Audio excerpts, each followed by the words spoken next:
हथियार हेठि ढकल जी हिम्मत कीअं थी मंसूर खान मथां हथियार सुठो कयो त ईअं न थिए दुश्मन जे बदिरां तुंहिंजो हितां लाश जो कोई भी ना है सोडल वारा इहो सम्झंदा कि माराण में रेस जो असांजो उतां निकिरणु अस्सलाम वालेकुम दोस्तों, ड्रामा सीरियल दुलाब जी नेक्स्ट एपिसोड जी तव्हांखे ज़बरदस्त ऐं पूरी कहाणी ॿुधाईंदा हलूं। अचण वारी किस्त में छा थींदो। अचण वारी किस्त में मंसूर खान हाणे सोडल खे ऐं उहो माण्हू ॾींदो या हितां ख़तमु करे मोटाए छॾींदो, या वरी सोडल मंसूर खान ते बि गोली हलाईंदो। अचण वारनि किस्तनि में आख़िरकार छा थींदो हाणे नेक्स्ट एपिसोड जी पूरी मालूमात हिन वीडियो में हिनखे आख़िर ताईं ॾिसंदा जीअं तव्हांखां का बि अपडेट मिस न थिए। दोस्तों पहिरीं ॻाल्हि त मंसूर खान वटि वञी पनाह वरिती राज़न जे माण्हू ऐं उते जेको आहे हीअ पुॼी आहे। तव्हां ॾिठो ऐं हिते मंसूर खान कीअं पंहिंजो ताक़ में मारण ॾींदो जंहिं पनाह वरिती ऐं इन जे करे सोडल ऐं हथियार सिधा कंदो उहो बि मंसूर खान ते।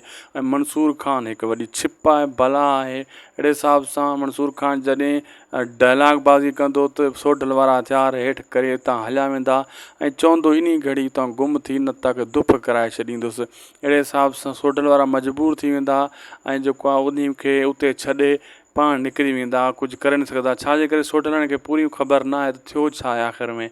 जॾहिं हू घर पुॼंदा पोइ ख़बर पवंदी त बाबा मुराद पूरो थी चुको आहे, अस्पताल वञी पुॻो आहे। मरदो कोन मुराद दोस्तो, मुराद बची वेंदो आहे छो त मेन माण्हू आहे उहो मरी नथो सघे ॿी धुर जो। अहिड़े हिसाब सां हाणे सॼो इल्ज़ाम ईंदो शाहनवाज़ खान ते, इन हथ सां घुराए मारायो आहे। हाणे कमदार बि इन ॻाल्हि ते परेशान आहे सॼो ॻोठु त उन छो ईअं घुरायो, छो माण्हू माराए दुश्मन जे साम्हूं वियाई।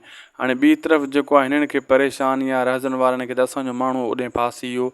हाणे छा थींदो। हू राज़न चवंदो तव्हां उनखे छो छॾियो, अलॻि न छॾियो आहे।